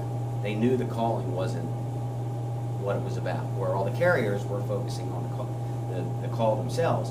And when you talk about that capacity, I mean, the carriers are making deals with these cable operators to offload their data. Those carriers don't want your data. They hate it. They absolutely hate it. Anytime they can get that data off their network, it's better for them. Because it is going to take them some time, especially in some of these dense markets. If they can get the data off, we can all make calls when there's traffic congestion. Because as you know, I'm actually from the DC area, and you know, there are times of the day where you cannot make a phone call. You can't keep one. The capacity's not there. If you got rid of the data, you'd actually have some more phone capacity. So that's why Xfinity did it. I mean, I think it was a smart move. I think we'll see a bunch of the other cable operators do it. But what's interesting for me is I don't know how many of you were around when there were some big municipal Wi-Fi plays where these cities were looking at building their networks, and the city of Philadelphia, and I was involved with Earthlink, and I was involved down in Houston because I've been in this business for a long time. And everybody's going, well, why should you do that? And then it failed. Because everybody, in my opinion, people were idiots for letting it fail. So what happened is then years later, here come the cable operators doing the exact same thing. And it's a land grab. Yeah. Whoever builds that network first owns that territory, because nobody's going to go and overbuild another Wi-Fi network and say, oh, there's a Wi-Fi network there, I'll pay you to use it. So now it's a land grab. So that's why Comcast was so smart, is they went out and built out all of these populated areas. They did the land grab. And so now I'm pounding tier 2 and tier 3 service providers saying, don't be stupid, because if you don't build a network, they will come and build one, because they know they can save money off of their network by utilizing Wi-Fi and terrestrial data connections. The cost of a terrestrial data connection compared to a wireless data connection, astronomical difference. So, you know, the anecdote, I happened to be in Philly Wireless's offices the day Earthlink called them and told them they were pulling the funding on that network. I was sitting there with the president. He was the fellow who built the Philadelphia's free Wi-Fi network, was a social worker. That's who the city decided would work on this project. Veridia? Huh? Veridia? No, I'm forgetting his name now. He ran Mana. He used to wear a leather jacket all the time. But in any case, the business models have to work, right? You have to understand your users, and one of the problems is they wanted to provide, solve the digital divide and get that Wi-Fi out there to the people that couldn't afford it, and yet those people had a problem with just getting a computer. Hey, I got bandwidth for you. And they're like, well, I don't have a computer. So you got to understand who you're serving, but this is where the big mystery is coming and a big opportunity for buildings. And I'm very certain that in buildings, they're not looking at a common infrastructure, they're looking per application. I'm buying a smart air conditioning system, it has sensors, and it comes with this network to work on, right? And there's companies out there, Core, Telit, a lot of companies you might never heard of, but they built these purpose-built networks, right? Well, that's just not gonna fly, and the carriers are coming out with LTD, Cat 5, and then some of these, Cat M, I should say, technologies, right? So that's coming along, but what do we do in the short run for Internet of Things? Wi-Fi, is that a solution, or is it some things? I mean, the biggest thing, right, is our smartphone.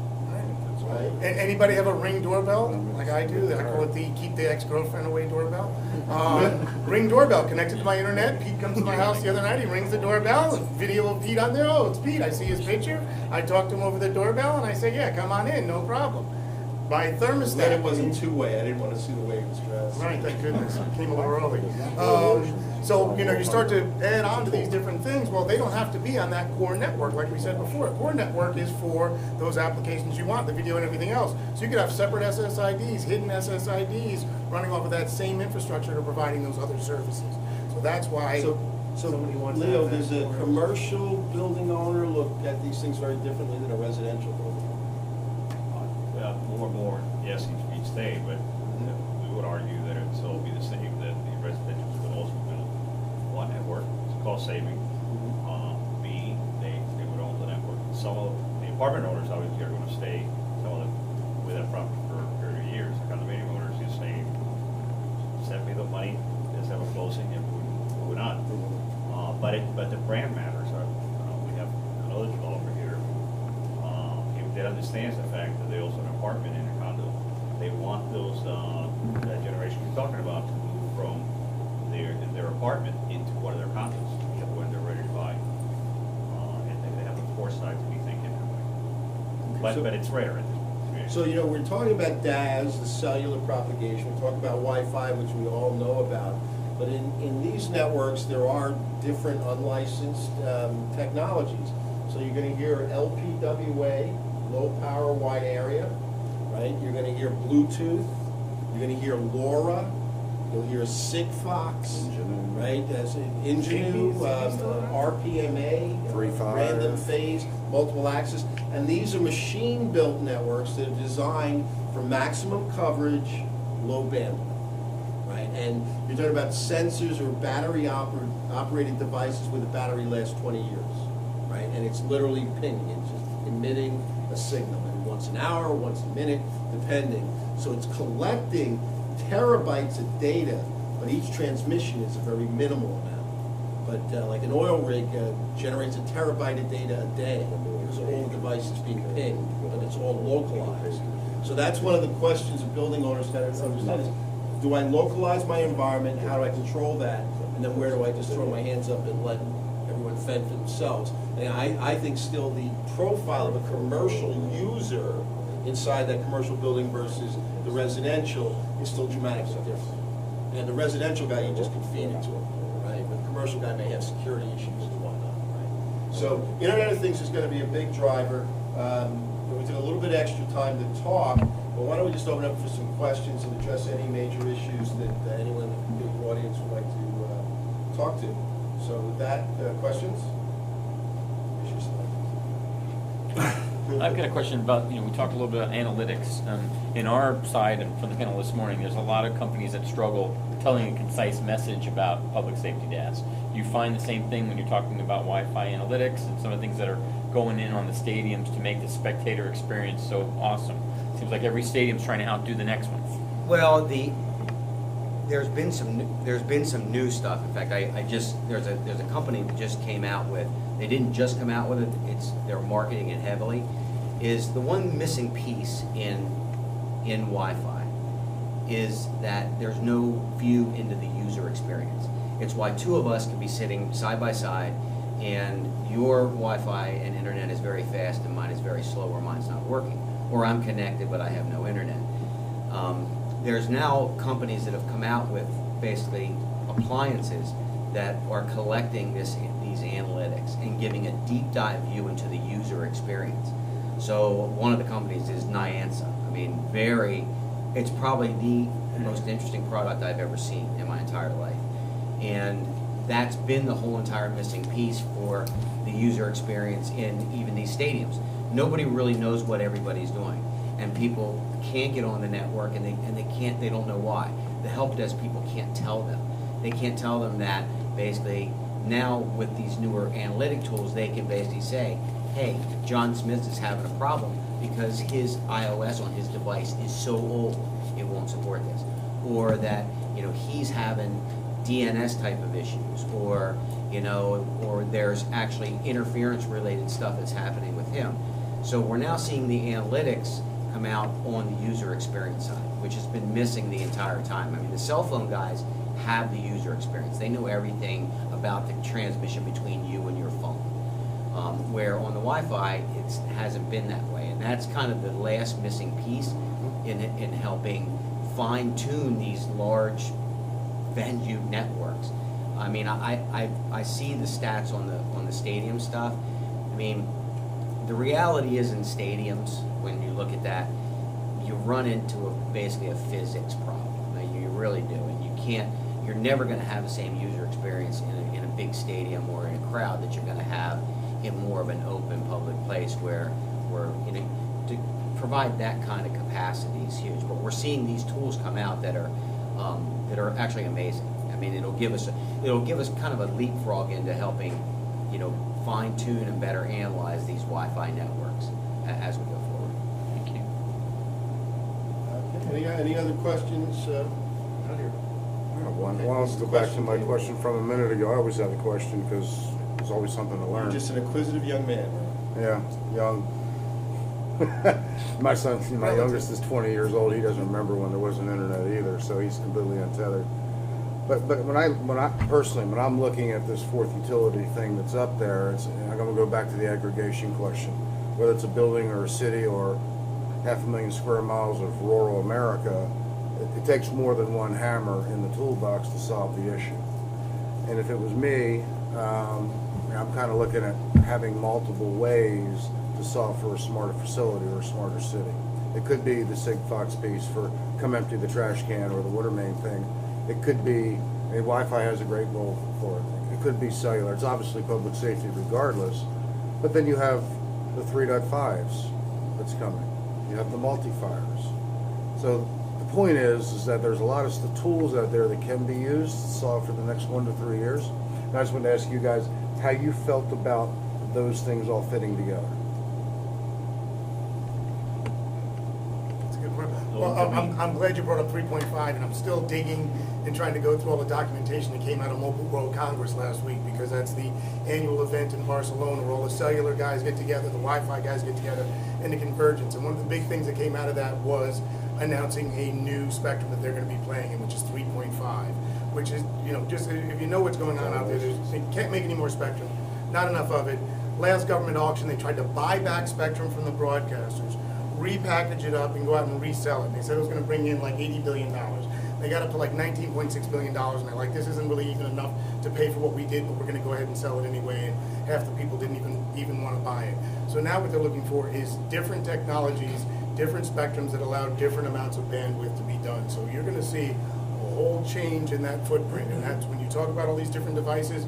These different devices are going to play in different spectrums, but essentially it's all going to be over that same infrastructure. You're going to have fiber that's going to be strung into that building, and whether it's your public safety DAS, or whether it's the Wi-Fi, or whether it's a network to support IoT, it's going to be over that same core infrastructure, and that's why it's important to have that core infrastructure. Like you said, put in extra conduit.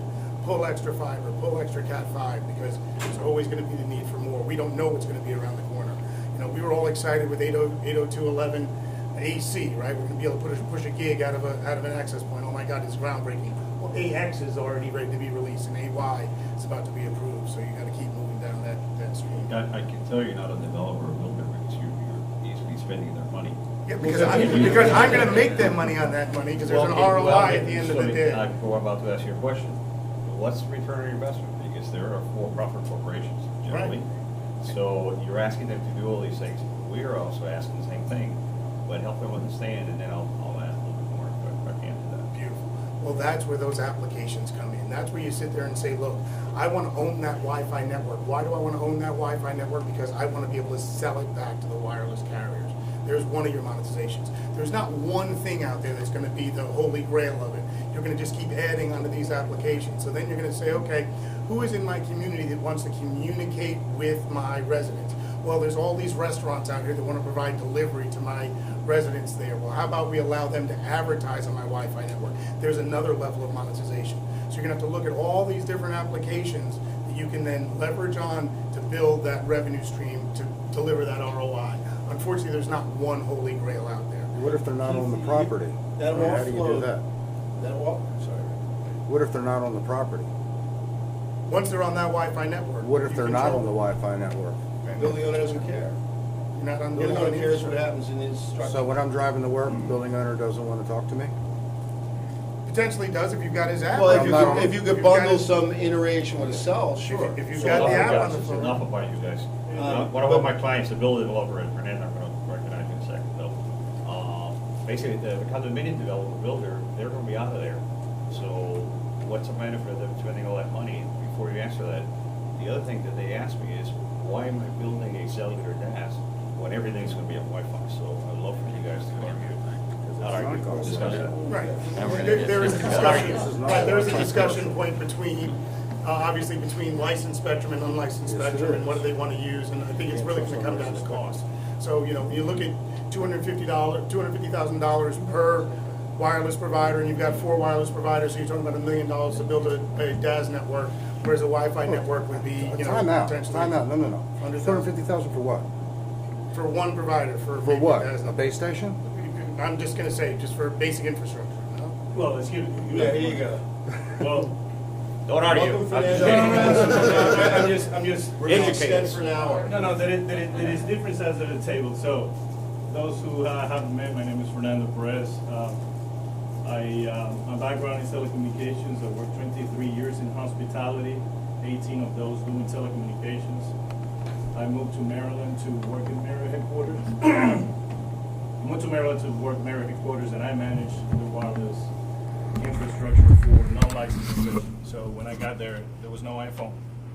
So I met Ray Hill when he was at Sprint, and Marriott had 24,000 push-to-talk devices. Marriott was primarily 450 hotels of Marriott hotels had some type of infrastructure to enhance the push-to-talk. Remember, they were doing mains, delivery service, pillows, and I don't think that one technology is actually going to replace the other. I think both need to coexist. I went to a sidewalk with one big customer 2 weeks ago, and I saw, after I dropped my customer off, I saw 2 ladies speaking on the phone inside of the vehicles at the parking lot. And I walked around, drove my customer. The ladies, 2 ladies are still there. I'm sorry, 2 ladies are still right there. I decided to wait to see how long they were going to be there. Not because I was harassing, I was interested in trying, not because I was trying to understand what was the driver for them sitting in there. So I approached them, excuse me, thank God I was well dressed. And they said, yeah, absolutely. So one lady obviously didn't speak English. And I said, may I ask you one question? Why drove you to sit on your car? He said, because as soon as I go into the building, I lose everything. So these condos are starting at $750,000. They don't have, most of them, they don't have line cords. And I don't think it's a matter of, well, first of all, after I went to Marriott, I went to work at AT&T, and we can get our resource. It doesn't cost $250,000. However, The infrastructure, we're working on projects here in South Florida for under $1 per square foot. When you ask a developer the cost of this carpet, they know the price. They've been installing carpet for 120 years. You go to hotels in New York City that being 200 years old, they have carpet. So they know that they need to move the furniture, they need to rip it apart, they need to remove everything that's inside, they put carpet, and they're willing to pay for it. However, do they know how to build a distributed antenna system or a Wi-Fi network? They don't. They don't have the infrastructure, they don't have the staff. So it is something new to them. Our job, we make boxes. Our job is to educate these developers that it's not a myth. It can be done and properly well designed. 3.5 is not going to fix it. Sigfox is not going to fix it. None of this technology is going to fix it. All the technologies that we're talking about have to coexist and work together. There is a place for Wi-Fi. I live in a metropolitan area outside of the suburbs in Washington, D.C. Once I get out of my house, on whose network I am. I need to get directions to go point 1 to point B. I live traveling every week. Last time I didn't have service, I couldn't call you. I was frustrated. I ended up waving a yellow cab. I haven't done that in 2.5 years. So I'm 43. I am not, yeah, correct.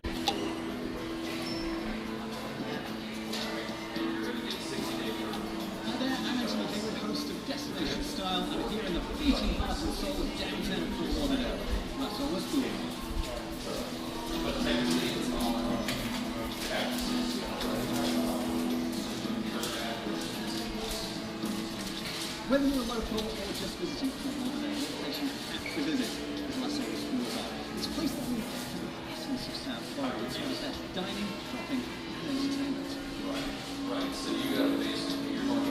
It's so easy to get to with the military units from Fort Lauderdale Boulevard International Airport to the airport headways, cruise ship terminals, making it the perfect place to spend some time pre or post cruise. Las Vegas actually musical raves in Spanish and begins right here at the Atlantic Ocean. Next down is west 3 miles near the Big New Zealand to Florida. Once you've gone into crossing the continent west by some of the Spanish species.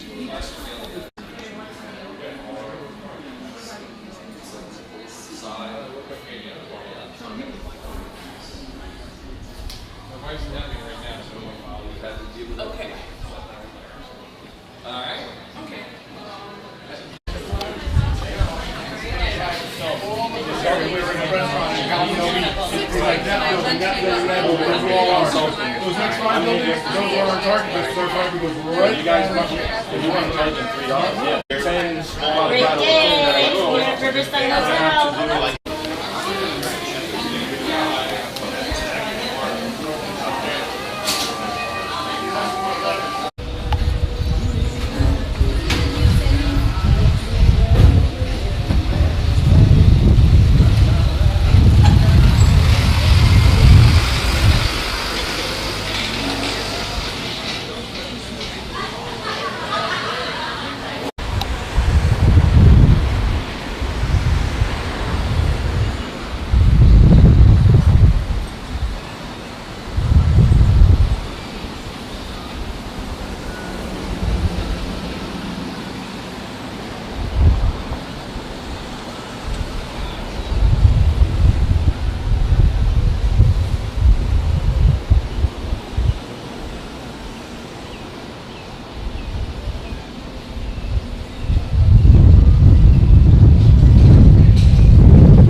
Took your pin off. Nice. Good. Hopefully. Jonathan has to do endorsements. I just on the phone with them. I'm thinking we might want to go in. They're going to keep hammering. Yeah. All right, we'll be all right with the lighting in here. They get TCO. What's that? They get TCO. Yeah. Let's go back in 6 months. Let's come back in 6 months. Construction's over. Yeah, I would just sit right over here. Yeah. Right there. Yeah. Perfect. Yeah, that's good. Oh, they're on wheels. Perfect. Okay. There you go. All right, so I'm going to ask you, why is DAS important to a building owner? That'll be one question. What like one or two snippets do you think are your best statements about why DAS is important or how it's used or? Okay. The cost of implementation of distributed antenna system had come down dramatically. People used to have this concept that it was cost prohibitive. Okay, that's perfect. Yep. Okay, so. Okay. You're good. You're right at it, right at me. So Fernando, talk to me about the cost of DAS and why it's become a much more affordable option. Absolutely. So networks are getting a lot less expensive for the cost of deployment, high power. We're using a combination of technologies, and the cost of implementation has decreasing tremendously. So we're using technologies like high power solutions where we're able to lit up a very large building with 3 high power remotes, minimizing the amount of infrastructure that needs to be laid out, the amount of power that needs to be consumed. We're able to do, the pricing that used to be known before that was type of cost prohibitive has come down tremendously. So one of the things that we do well is we partner with local integrators and best-in-class breed that are certified in our equipment, and provide solutions that are affordable to venue owners and tenants. Well, the difference between using a DAS and a VDA is it all depends on the space. Some metropolitan and urban developments will not allow bidirectional antennas just because carriers are concerned about capacity. So what happens when you actually add users to a saturated network? It just gets more complicated. So it all depends. Our technology enables you to go with a full DAS that is fed by over-the-air repeaters. We manufacture those repeaters, so they're embedded into our solution, and you can fit it later with a small cell. You can fit it later with a BTS. Depending on what the carrier brings, all you have to do is a very modular interface. It could be a front donor interface fed by an over-the-air antenna, or a low-power interface, or a DAS tray, regardless of the power levels that the carriers are bringing.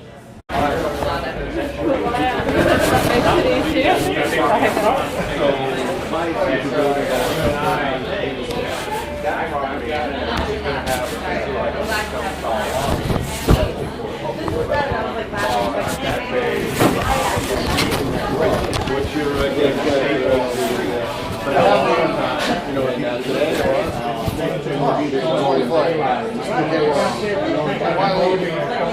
Wi-Fi, and that's all I need is Wi-Fi.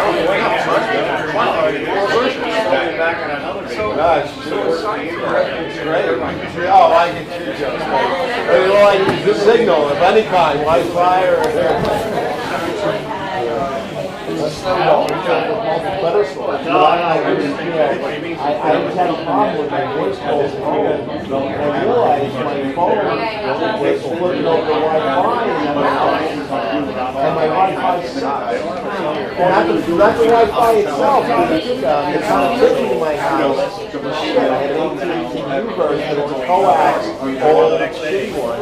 And this one, I don't know why they sold it to you. You don't have the bandwidth come into your house to do what you want. So I can pick up a 75 edge. She goes, if you can So far, I've tested, I've gotten over like 26. So I called them and they loaded it to 35. The charge was at 35. Yeah, but it's You know you don't like it, it's only $10. It's not that. Right. Well, I paid 15 for the good one. So that's your blood pressure now compared to like last night. Oh, better? No, I'm just saying, just with all the stuff kind of. I like good, like, and I thought through everything. No, you were this, and this, and he's whacking it. Right. And that don't work. Well, and I'm okay, but I let it go. But when it's a point of attack, and we're ready to go, and I go, here you go, and he's over there. I said, well, we just talked for 6 months about you being right there when that moment happened. And you're over there. And that left me go, and I fell over on my face because I thought you were going to be there. And I don't like to do that more than once, ever with anybody. No, it isn't at all.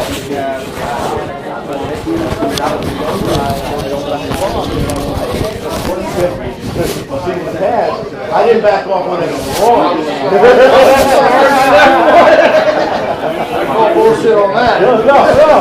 Before I didn't back off at all. now I know if I'm pushing it. If I hear something, I go, oh, okay. And I filter it. He's still got the stuff. I'm not with that. You know, and with public safety, and I have to join that yeah, and other stuff. They have to go. Yeah, I wouldn't pay in the go. I wouldn't invite them.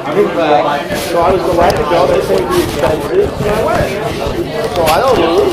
I was there. I wore their things. Yeah, told their stuff. And take it away. You know,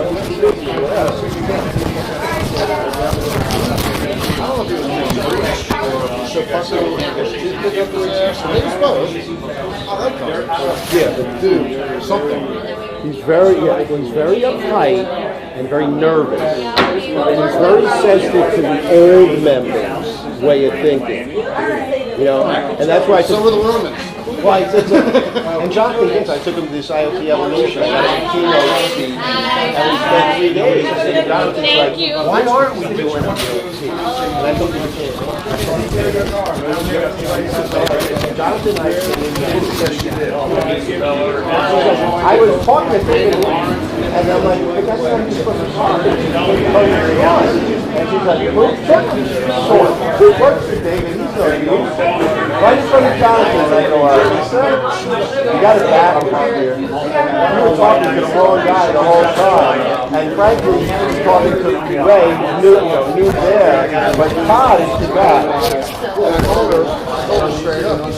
But she can't talk the language of Todd. You know her. Different. What her deal to me was, you're not pay, you're not a part of the group. And I said, you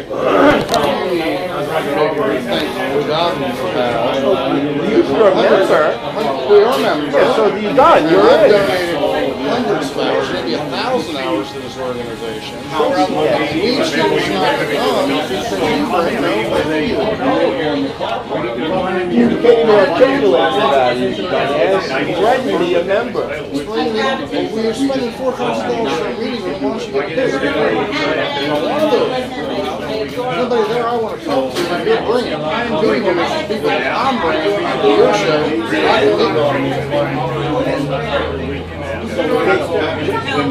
She just doesn't get it. No, you got it. No, she and him, no.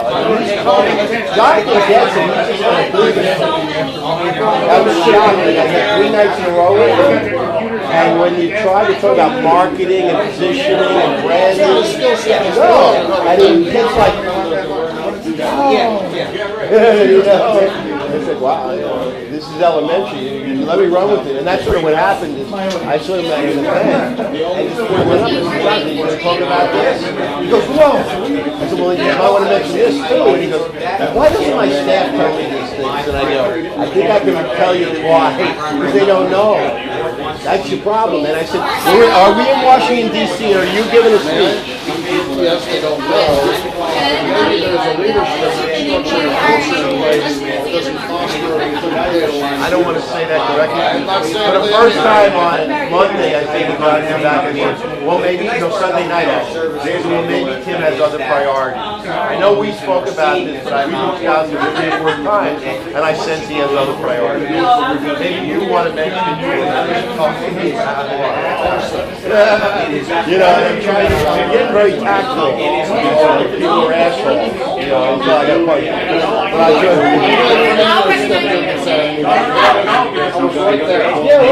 I actually, no, that's why I used to like Mario. Because